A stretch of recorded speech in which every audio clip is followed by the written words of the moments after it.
Hello friends, आज के इस क्लास में आप बिहार सचिवालय के लिए एडिटेरिया वॉल्यूम सेकेंड से प्रैक्टिस सेट नंबर आप 8 देख रहे हो। आज के इस क्लास में आप क्वेश्चन नंबर फर्स्ट को सबसे पहले देखिए और जवाब बताइए कि क्या होगा। विश्व का सबसे ऊंचा सक्रिय ज्वालामुखी पर्वत कौन सा है पूछा है। नंबर आपका ए राइट आंसर हो जाएगा। कोटोपैक्सी आप जानते हो, कोटोपैक्सी इक्वाडोर जो देश है वहीं पर वर्ल्ड का सबसे ऊंचा सक्रिय ज्वालामुखी है। अगर इसकी ऊंचाई पूछेगा 5,897 मीटर आपको बता देना है। 5,897 मीटर यह ऊंची है। ठीक है, चलिए नंबर सेकेंड देखिए और बताइए कि निम्नलिखित में से कौन सा द्वीप समूह जनसंख्या की दृष्टि से सबसे बड़ा है यहाँ पर। तो राइट आंसर ऑप्शन नंबर आपका ए बिल्कुल सही जवाब हो जाएगा, जापान। इन सारे में से आपको जापान देश सबसे ज़्यादा यहाँ पे जनसंख्या निवास करते हैं। यहाँ पे 12,59,00,000 लोग रहते हैं। इन चारों में से आपसे पूछा गया था तो आपको जापान यहाँ पर टिक कर देना होता है। नंबर थर्ड है कि स्थल मंडल को निम्नलिखित में से कौन वर्णित करता है। ऑप्शन नंबर आप यहाँ पे ए टिक करिएगा, भूपटल व ऊपरी मेंटल आपका बिल्कुल सही जवाब हो जाएगा। नंबर 4 है कि शोलाश वन किस प्रकार के वनों को कहा जाता है। तो ऑप्शन नंबर आप यहाँ पे डी को देखिए, नीलगिरी एवं पालनी पर्वत पर पाए जाने वाले शीतोष्ण कटिबंधीय वन को आप सोलास वन के नाम से जानते हो। नंबर 5 का ऑप्शन नंबर देखिए, कह रहा है क्या कि संपूर्ण भारत का जो अक्षांशीय विस्तार है वो क्या हो जाएगा। ऑप्शन नंबर ए आपको बता देना है यहाँ पर। ठीक है, देखिए ध्यान रखिएगा, भौगोलिक जो कुल क्षेत्रफल है भारत का वो कितना है। अगर यह पूछ लेगा तो 32,87,263 वर्ग किलोमीटर। आप इसे इस तरह से याद रख सकते हैं, 32,87,263 याद रख सकते हैं। ठीक है, 32,87,263 वर्ग किलोमीटर आपका जो भारत है इसका पूरा भौगोलिक एरिया है। निम्नलिखित में से किसे फेमिना मिस इंडिया 2022 के खिताब से सम्मानित किया जा चुका है। ऑप्शन नंबर आप यहाँ पे बी टिक करेंगे, सीनी सेठी को। फेमिना मिस इंडिया 2022 कार्यक्रम का आयोजन मुंबई में हुआ था। ठीक है, और कर्नाटक की सीनी सेठी को इस खिताब में सम्मानित किया जा चुका है। सर्वाधिक राज्यों की सीमाओं से लगा राज्य कौन सा है। तो आपका ऑप्शन नंबर ए हो जाएगा ना, उत्तर प्रदेश। आप जानते हो कि सबसे ज़्यादा राज्यों से अपनी सीमा साझा करता है। कितने राज्यों से, तो 8 से करता है। किससे किससे, तो उत्तराखंड, हिमाचल प्रदेश, फिर आपका जो हरियाणा है, राजस्थान है, मध्य प्रदेश, छत्तीसगढ़, झारखंड, बिहार, इन सब से ये घिरा हुआ है। उत्तर प्रदेश की अंतर्राष्ट्रीय सीमा अगर पूछेगा किसके साथ लगती है तो आपको नेपाल बता देना होता है। नंबर 8 है कि भारत में हरित क्रांति लाने का श्रेय किसे जाता है। तो ऑप्शन नंबर बी हो जाएगा, MS स्वामीनाथन साहब को विश्व मतलब ये हरित क्रांति के जनक के मतलब भारत में लाने का श्रेय दिया जाता है। ठीक है, बिहार में डालमिया नगर किसके लिए प्रसिद्ध है। तो ऑप्शन नंबर आपका हो जाएगा बी सही जवाब, डालमिया नगर सीमेंट के लिए काफ़ी ज़्यादा फेमस है। वर्ष 2026 में 23वां फीफा विश्व कप जो फुटबॉल विश्व कप है इसकी मेज़बानी किस देश के द्वारा करी जाएगी। तो देखिए कनाडा, मैक्सिको, अमेरिका, इन सब के द्वारा संयुक्त रूप से 23वां फीफा वर्ल्ड कप जो आपका 2026 में होना है इसका मेज़बानी किया जाएगा। ठीक है, चलिए नंबर 11 को देख लेते हैं। बताना है यहाँ पर कि निम्न में से कौन सा भारत के पूर्वी तट का एक प्रमुख बंदरगाह यानी कि पत्तन है। तो 11 का ऑप्शन नंबर आपका हो जाएगा सी सही जवाब, विशाखापट्टनम जो है ना। देखिए ध्यान रखिएगा, देखिए कोलकाता, हल्दिया, पारादीप, विशाखापट्टनम, चेन्नई, एन्नूर और जो आपका तूतीकोरिन है, ये सारे पूर्वी तट के प्रमुख बंदरगाह हैं। और आप ले लीजिए जैसे मुंबई है, कांडला है, न्यू मैंगलोर है, फिर आपका कोच्चि है, ये सारे पश्चिमी तट के प्रमुख बंदरगाह के रूप में आप इसे जानते हो। वाणिज्यिक स्तर पर रबर का उत्पादन भारत के निम्नलिखित में से किस राज्य समूह में होता है। ऑप्शन नंबर आप यहाँ पे बी टिक करिएगा, केरल, तमिलनाडु, कर्नाटक सही जवाब हो जाएगा। ठीक है, सबसे ज़्यादा केरल में, फिर तमिलनाडु में, फिर आपका कर्नाटक में होता है। सीरियल वाइज ही आपको यहाँ पे दिया हुआ है और समूह में पूछा है तो टॉप 3 को आपको बता देना है। निम्नलिखित में से किस राज्य के साथ त्रिपुरा सीमा साझा करता है। तो ऑप्शन नंबर आपका हो जाएगा ए सही जवाब, त्रिपुरा जो है असम के साथ। त्रिपुरा आपको पता है पूर्वोत्तर भारत का राज्य है, यह उत्तर, पश्चिम और दक्षिण में बांग्लादेश से या किससे घिरा हुआ है। ठीक है, और पूर्वी और यह मिजोरम और असम से ये घिरा हुआ है। त्रिपुरा की राजधानी पूछेगा तो आपको अगरतला यहाँ पे बता देना होता है। इतिहास के आरंभिक काल को निम्नलिखित में से क्या कहा जाता है। तो ऑप्शन नंबर आपका पूरा पाषाण काल के नाम से आप जानते हो। इतिहास के आरंभिक काल को क्या कहा जाता है, पूरा पाषाण काल राइट आंसर हो जाएगा। भगवान महावीर को किस नदी के किनारे ज्ञान की प्राप्ति हुई थी? नंबर 15 का ऑप्शन नंबर ए हो जाएगा राइट आंसर, त्रिजुपालिका नदी के तट पर हुआ था। 1025 ईस्वी में प्रसिद्ध सोमनाथ मंदिर पर हमला और लूटपाट किया था, किसने किया था? तो आपको पता ही है, ऑप्शन नंबर बी हो जाएगा, महमूद गजनी के द्वारा किया गया था। ठीक है, अफगानिस्तान का गजनवी वंश का ये शासक था, सुल्तान था। ठीक है, शेर शाह सूरी द्वारा जारी किया गया चांदी का सिक्का क्या कहलाता था? नंबर 17 का ऑप्शन नंबर ए, रुपया के नाम से आप जानते हो। ठीक है, देखिए शेर शाह सूरी ने पुराना घिसा पिटा सिक्का के जगह पर नए सोना, चांदी, तांबा के सिक्के का चलन स्टार्ट किया था। उसी ने शुद्ध चांदी का रुपया, जो आपको ध्यान हो अगर तो बताया जा चुका है आप लूसेंट के क्लास में, 178 ग्रेन और देखिए ये चांदी का था, 178 ग्रेन चांदी का और 380 ग्रेन जो है यह आपका तांबा का मतलब सिक्का ये चलाया था। ठीक है, बताइए कि किस पुर्तगाली गवर्नर ने ब्लू वाटर पॉलिसी शुरू करी थी? Option number A, Francisco de Almeida आपका राइट आंसर हो जाएगा। फ्रांसिस्को डी अल्मेडा 1505 ईस्वी में पहला पुर्तगाली वायसराय बनकर भारत आया था। इसी ने सामुद्रिक नीति, जो आपका समुद्र का नीति था, यानी कि नीले पानी की नीति के नाम से इसे आप जानते हो, इसको काफ़ी ज़्यादा महत्व दिया था। ठीक है, चलिए अब आपको बताना है कि निम्न में से किसे भारतीय पुनर्जागरण का जनक माना जाता है? ऑप्शन नंबर ए आप जानते हो, राजा राम मोहन राय राइट आंसर। निम्नलिखित राष्ट्रवादी नेताओं में से किसका उपनाम महामना था? ऑप्शन नंबर आपका ए, महामना मदन मोहन मालवीय आप जानते हो। ठीक है, ऑप्शन नंबर ए आपका राइट आंसर होगा।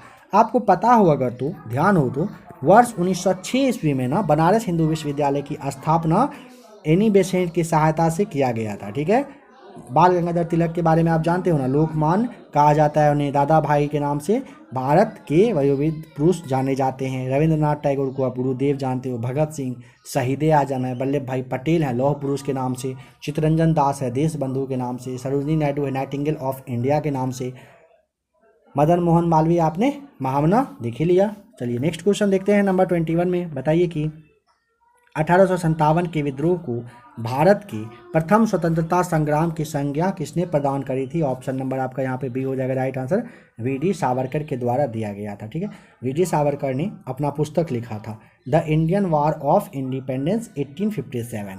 इसी में 1857 के विद्रोह को सुनियोजित स्वतंत्रता संग्राम की संज्ञा इन्होंने दी थी और भारत के प्रथम स्वतंत्रता संग्राम की संज्ञा इसे आप कह सकते हैं। चलिए अब बताइए कि गीता रहस्य नामक ग्रंथ किसके द्वारा लिखा गया है? तो ऑप्शन नंबर आपका डी, बाल गंगाधर तिलक के द्वारा क्या लिखा गया था? गीता रहस्य। किसने कहा जब तक यह तीसरी शक्ति अथवा इंग्लैंड यहाँ है, हमारे सांप्रदायिक मतभेद हमें परेशान करते रहेंगे? ये कहा गया था ना महात्मा गांधी के द्वारा। ठीक है, लुई फिशर को जो मतलब इंटरव्यू दिए थे ना, उसी में इन्होंने ये बात कही थी। निम्नलिखित में से मांग के सिद्धांत का अपवाद है कौन सा? ऑप्शन नंबर सी, मूल या आवश्यक संपत्ति आपका राइट आंसर हो जाएगा। निम्नलिखित में से किस देश को वर्ष 2022-23 के लिए अंतर्राष्ट्रीय समुद्री संगठन परिषद के सदस्य के रूप में चुना जा चुका है? तो भारत को चुना गया है। भारत को अंतर्राष्ट्रीय समुद्री संगठन परिषद के सदस्य के रूप में फिर से चुन लिया गया है। इसमें भारत के अलावा पूछेगा तो ऑस्ट्रेलिया है, Brazil, Canada, France, Germany, Netherland, Spain, Sweden, संयुक्त अरब अमीरात, ये सारे इसमें शामिल हैं। बताइए कि गिनी गुणांक का प्रयोग किसके लिए किया जाता है? नंबर 26 का right answer option number B, आय की असमानता को मापने के लिए गिनी गुणांक का यूज किया जाता है। स्वच्छ भारत मिशन की शुरुआत हुई थी कब से? ऑप्शन ए 2 अक्टूबर 2014 से। निम्न में उत्पादन के क्रियाशील साधन कौन से हैं? ऑप्शन बी राइट आंसर हो जाएगा, श्रम सही जवाब। प्रकाश का तरंग दैर्घ्य को मापने की इकाई क्या है? तो ऑप्शन नंबर आपका सी होगा, एंगस्ट्रॉम राइट आंसर हो जाएगा। देखिए यहाँ पे एक बात आप समझ लीजिए, काफ़ी इंपॉर्टेंट है। एंगस्ट्रॉम जो है ना, पूछा जाता है कि एक एंगस्ट्रॉम बराबर कितना 10⁻⁻10 मीटर होता है। इसे आप जरूर से ज़रूर याद कर लीजिएगा। किसी आदर्श द्रव की श्यानता कितनी होती है? तो ऑप्शन नंबर सी हो जाएगा राइट आंसर, 0 होती है। एक उड़ते हुए जहाज में निम्न में से कौन सी ऊर्जा होती है?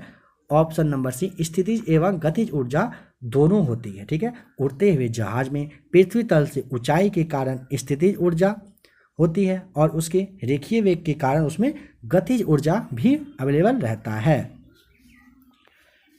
वर्ष 2022 में चोगम की बैठक किस देश में आयोजित की गई थी? तो ऑप्शन नंबर बी हो जाएगा, रवांडा में हुआ था। डेट आप समझ लीजिएगा, 20 से 25 जून 2022 तक रवांडा में 2022 का जो है ये आपका बैठक हुआ था, ठीक है। कौन सा? तो चोगम बैठक हुआ था। नंबर 33 का राइट आंसर यहाँ पे बताइए पढ़ के कि परावर्तन के नियम के अनुसार ऑप्शन सी आपतन कोण परावर्तन कोण के सदैव बराबर होता है। परावर्तन के नियम के अनुसार ये आपको जरूर ध्यान होगा। परमाणुओं के उप परमाणु कण हैं, option number D proton, electron और न्यूट्रॉन आपका राइट आंसर हो जाएगा। निम्नलिखित में से किस से स्टेनलेस स्टील में कठोरता आती है? ऑप्शन नंबर सी बिल्कुल सही जवाब हो जाएगा, कार्बन यहाँ पे राइट आंसर है। इनमें से किस रोग में प्रतिरक्षा प्रणाली कम प्रभावित या नहीं प्रभावित होती है? तो ऑप्शन नंबर सी हो जाएगा राइट आंसर, इन्फ्लुएंजा। देखिए पूछेगा किस रोग में प्रतिरक्षा प्रणाली कम प्रभावित या फिर प्रभावित नहीं ही होता है, तो इन्फ्लुएंजा में बाद बाकी एड्स, पोलियो और हाइड्रोफीविया में प्रभावित होता है, ठीक है। चलिए बताइए कि प्रकृति में पानी का सबसे शुद्ध रूप क्या होता है? ऑप्शन ए हो जाएगा राइट आंसर, वर्षा का जल, बिल्कुल सही जवाब है। किन युग्मों में भौतिक राशियों के समान विमीय सूत्र नहीं है? बताइए। कार्य ऊर्जा में है, भार एवं बल का इक्वल है, और आवेग और संवेग का यहाँ पे बल और दाब आपका ऑप्शन नंबर ए हो जाएगा सही जवाब, ठीक है। निम्नलिखित में से कौन विद्युत का अच्छा चालक नहीं है? बताना है। विद्युत का अच्छा चालक पूछा है ना कि नहीं है, तो आप जानते हो ऑप्शन नंबर जो है डी ब्रोमीन हो जाएगा अच्छा चालक। ये नहीं होता है बाद बाकी तांबा, ग्रेफाइट, चांदी, ये सारे विद्युत का अच्छा चालक माना जाता है।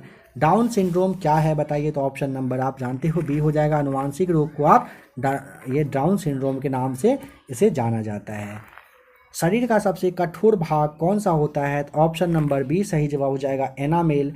दांत के ऊपर का जो भाग है एनामेल नामक पदार्थ का ये बना होता है, जो कि कैल्शियम और मतलब ये फास्फोरस का बना होता है। जो एनामेल है ना, कैल्शियम और फास्फोरस का शरीर का सबसे कठोर ये भाग होता है। कौन सा युग में यहाँ पे ये मिलान जो है वो सही नहीं है? तो देखिए vitamin B3 niacin, vitamin B12 cyano आपका कोबालमिन होता है, और विटामिन के आपका फिलोक्यूनोन आपका राइट आंसर हो जाएगा। विटामिन B1 हो जाएगा बायोटीन, बिल्कुल सही जवाब। नंबर 43 है, निम्नलिखित में से कौन सी कोशिका मानव शरीर की सबसे लंबी कोशिका है? तो ऑप्शन नंबर ए सही जवाब हो जाएगा, तंत्रिका कोशिका बिल्कुल सही जवाब है। निम्नलिखित में से कौन सी आहार नलिका है? ऑप्शन नंबर ए इसोफेगस। आप जानते हो इसोफेगस जो है ना सबसे ये आहार नलिका होती है। निम्नलिखित में से पूछा है कौन सी आहार नलिका, तो इसोफेगस आप यहाँ पे टिक कर देंगे। नंबर 45 देखते हैं, गुर्दों की संरचनात्मक एवं कार्यात्मक इकाई है, तो ऑप्शन नंबर आपका यहाँ पे हो जाएगा बी सही जवाब, नेफ्रॉन। गुर्दों की संरचनात्मक एवं कार्यात्मक इकाई नेफ्रॉन होता है। इंसुलिन की कमी से क्या होता है? ऑप्शन नंबर आपका ए सही जवाब हो जाएगा, मधुमेह नामक बीमारी होता है। निम्नलिखित नोबेल गैसों में से कौन सी वायु में नहीं पाई जाती है? तो ऑप्शन नंबर ए हो जाएगा सही जवाब, रेडॉन। ध्यान रखिएगा रेडॉन एक रेडियो एक्टिव नोबेल गैस होता है। इसका परमाणु क्रमांक पूछा जाता है तो 86 आपको बताना होता है। इस तत्व का जो प्रतीक पूछेगा ना कैसे लिखते हो, तो आप ऐसे आर इस तरह से RN करके लिखते हो। बताइए निम्नलिखित देशों में से किस में कुल औद्योगिक क्षेत्रफल के कम से कम 60% भाग पर वन बनाए रखने का संवैधानिक प्रावधान है? तो ऑप्शन नंबर डी सही जवाब हो जाएगा, भूटान में ऐसा है, ठीक है। 60% पार्ट पर क्या होगा, वन बनाए रखने के लिए संवैधानिक प्रावधान किया जा चुका है। नादिर शाह का आक्रमण निम्नलिखित में से किस मुगल बादशाह के समय में हुआ था? तो 49 का ऑप्शन नंबर आपका सी सही जवाब हो जाएगा, मोहम्मद शाह के। देखिए नादिर शाह का आक्रमण हुआ कब था? तो 1739 में मोहम्मद शाह के समय में हुआ था, ठीक है। मोहम्मद शाह मयूर सिंहासन पर बैठने वाला अंतिम शासक रहा था, इस बात का भी आपको ध्यान रखना है। निम्नलिखित में से सबसे कम आबादी वाला नगर का नाम बता दीजिए, कौन सा है? तो ऑप्शन नंबर ए वेटिकन सिटी बिल्कुल सही जवाब हो जाएगा। इसकी आबादी पूछेगा ना कितना है, आप सोच भी नहीं सकते हैं कितना है, पता है 840 यहाँ की आबादी है, समझिए। और टोक्यो शहर की आबादी कितना है? 1.4 करोड़ आपको बता देना होता है यहाँ पे। शावाक किस देश की गुप्तचर संस्था है? काफ़ी इंपॉर्टेंट क्वेश्चन है यहाँ से। ऑप्शन नंबर आप यहाँ पे बी टिक करोगे, ईरान का है। शावाक ईरान की गुप्तचर ये संस्था मतलब संस्था होता है। जापान का पूछेगा तो नाइचो होता है। मिस्र का होता है मुखबरात। इराक का अगर गुप्तचर संस्था पूछेगा तो अल मुखबरात आपको ध्यान रखना है, ठीक है। और अगर इजराइल का पूछेगा तो मोसाद काफ़ी ज़्यादा फेमस है। विश्व पर्यटन संगठन का मुख्यालय बताना है कि कहाँ पर है, तो ऑप्शन नंबर बी सही जवाब हो जाएगा, या मैड्रिड में है, ठीक है। विश्व पर्यटन संगठन की स्थापना अगर पूछेगा तो 1925 में मुख्यालय मैड्रिड यानी कि स्पेन में है। विश्व पर्यटन दिवस पूछेगा तो 27 सितंबर को ये मनाया जाता है। शुरुआत हुआ था 1980 से, ठीक है, यानी कि 1980 से संयुक्त राष्ट्र विश्व पर्यटन संगठन के द्वारा इसकी शुरुआत करी गई है। चलिए अब बताइए, वर्तमान में राष्ट्रमंडल के सदस्य देशों की संख्या कितनी है? तो ऑप्शन नंबर आपका यहाँ पे बी हो जाएगा सही जवाब, 54, ठीक है। स्थापना अगर इसका पूछ लेगा तो ये आप 1920 ध्यान रख लीजिएगा। शेरशाही मस्जिद कहाँ पर स्थित है? ऑप्शन नंबर बी सही जवाब हो जाएगा, पटना में। शेरशाही मस्जिद पटना यानी कि बिहार में है, ठीक है। बताना है कि वर्ष 1907 में जो सूरत वाला कांग्रेस का अधिवेशन हुआ था, इसमें कांग्रेस नरम और गरम दल के बीच में विभाजन हुआ था ना, इसमें से कौन सा एक कारण है जो नहीं रहा था कारण? तो स्वराज की मांग कारण रहा था, राष्ट्रीय शिक्षा नीति मांग रहा था, बहिष्कार की मांग सही था, संविधान सभा के गठन की मांग ये आपका गलत जवाब हो जाएगा, ठीक है। चलिए अब आप बताइए कि छऊ किस राज्य का लोक नृत्य है? तो ऑप्शन नंबर ए सही जवाब हो जाएगा। छऊ जो है ये झारखंड का लोक नृत्य होता है। अब देखिए, छऊ जो है ना पश्चिम बंगाल है, उड़ीसा है, यहाँ पर भी मनाया जाता है, बट यहाँ पे आपका ऑप्शन वो दोनों है नहीं। झारखंड है, झारखंड भी आपको यहाँ पे टिक करना पड़ेगा। बिहार विद्यापीठ की स्थापना कब की गई थी? ऑप्शन नंबर बी वर्ष 1921 में। देखिए किसके द्वारा पूछेगा और कब? तो 6 फरवरी को महात्मा गांधी जी के द्वारा इसकी स्थापना करी गई थी, ठीक है। और देखिए महजरुल हक को इसका कुलाधिपति बनाया गया था और ब्रजकिशोर प्रसाद को कुलपति के रूप में, प्राचार्य के पद पर डॉक्टर राजेंद्र प्रसाद को नियुक्त किया गया था। गांधी जी ने बिहार विद्यापीठ के साथ ही बिहार राष्ट्रीय महाविद्यालय का भी औपचारिक रूप से उद्घाटन उसी टाइम में इन्होंने कर दिए थे। नंबर 58 पे आइए और बताइए कि भारतीय संविधान का जनक किसे माना जाता है? तो आप जान ही गए होंगे देखने के साथ, option number C Bhimrao Ambedkar Sahab को। भारतीय संविधान का कौन सा अनुच्छेद धर्म, वंश, जाति, लिंग और जन्म स्थान के आधार पर भेदभाव पर रोक लगाता है? तो ऑप्शन नंबर ए हो जाएगा, अनुच्छेद 15 आपका राइट आंसर हो जाएगा। भारत के संविधान में नीति निर्देशक सिद्धांतों के शामिल किए जाने का मुख्य उद्देश्य आपको बताना है, तो ऑप्शन ए सामाजिक एवं आर्थिक लोकतंत्र स्थापित करने के लिए ऐसा किया गया है। आज़ाद दस्ता का गठन किसके द्वारा किया गया था? 61 का राइट आंसर बताइए तो क्या होगा? Option number A Jayprakash Narayan के द्वारा आज़ाद दस्ता का गठन किया गया था। राज्यसभा में अधिकतम कितने सदस्य हो सकते हैं? 62 का राइट आंसर ऑप्शन नंबर आपको पता है ना, बी हो जाएगा 250। लास्ट वाले भी सेट में आपको समझाया था गया था अच्छे से। नौसेना विद्रोह निम्नलिखित में से किस जहाज से शुरू हुआ था? ऑप्शन नंबर आपका यहाँ पे डी HMIS तलवार से यह शुरुआत हुई थी।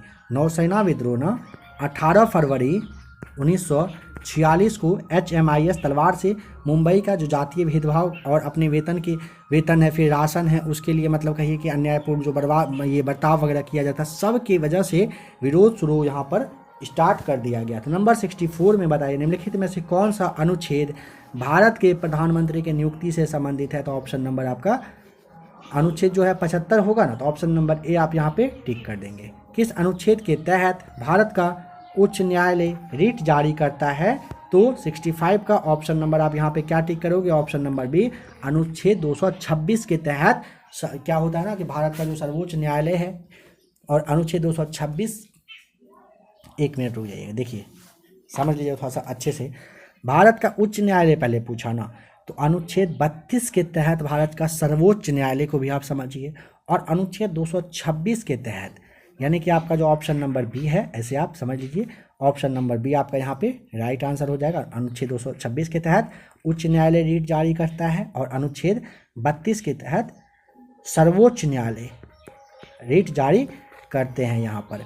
चलिए नेक्स्ट क्वेश्चन को अब देख लेते हैं। क्वेश्चन नंबर 66 है कि जनप्रतिनिधित्व अधिनियम कब पारित किया गया था? तो ऑप्शन नंबर ए वर्ष 1951 में जनप्रतिनिधित्व अधिनियम आ गया था, ठीक है।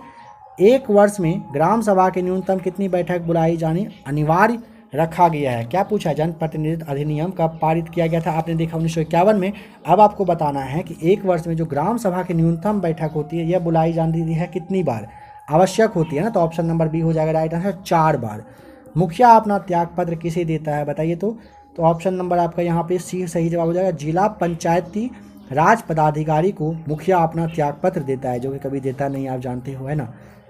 शायद कहीं कहीं दिया भी जाता हो। नंबर 70 देखना है कि निम्नलिखित में से किसे भारतीय प्रेस का मुक्तिदाता कहा जाता है? ऑप्शन नंबर आपका यहाँ पे बी, चार्ल्स मेटकॉफ। लास्ट वाले भी सेट में आपको बताया गया था कि देखिए वर्ष 1835 ईस्वी को आप सबसे पहले देख लीजिएगा, थोड़ा सा इंपॉर्टेंट है यहाँ पे कि वर्ष 1835 ईस्वी में, ठीक है, चार्ल्स मेटकॉफ ने भारतीय प्रेस पर मतलब बैन वगैरह लगा दिया था, ठीक है। इस कदम का शिक्षित भारतीयों ने भी स्वागत किया था। इसी कारण चार्ल्स मेटकॉफ को भारतीय प्रेस का मुक्तिदाता कहा जाता है।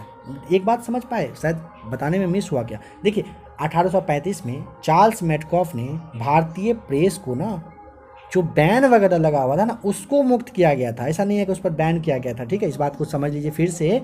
1835 में चार्ल्स मेटकॉफ ने जो बैन वगैरह लगा हुआ था ना, सबको हटा दिया, ऐसे आप समझ लीजिएगा, ठीक है। और क्या किया था फिर इसे? भारतीय जो शिक्षित परिवार थे उन्होंने काफ़ी स्वागत किया था, क्योंकि मतलब फिर से प्रेस वगैरह सही से चलना स्टार्ट हो गया था इसके बाद से। इसी कारण ना चार्ल्स मेटकॉफ को भारतीय प्रेस का मुक्तिदाता भी कहा जाता है। तो फ्रेंड्स, बैकग्राउंड साउंड वगैरह तो आपको आ ही रहा होगा, इसमें कोई डाउट है नहीं, है ना। थोड़ा सा मैनेज करते चलिए, क्लास को फटाफट देखिए। नेक्स्ट प्रैक्टिस सेट नंबर 9 आपके लिए हाजिर है। बहुत ही जल्द आपको कुछ ही देर में आपको देखने को मिल जाएगा, कुछ ही घंटों में आपके सामने आएगा। अगर प्रैक्टिस सेट नंबर 1 to 8 आपने देख लिया है, फटाक से आप 9 देखिएगा, नहीं तो जो भी पीछे छूटा हुआ है जल्दी से जल्दी देखिए। बिहार सचिवालय का एग्जाम काफ़ी पास है, बहुत सारा प्रैक्टिस सेट अभी आपको फटाफट दिया जाएगा जब तक कि आपका एग्जाम ना हो जाए, ठीक है। चलिए मिलते हैं बहुत ही जल्द प्रैक्टिस सेट नंबर 9 के साथ।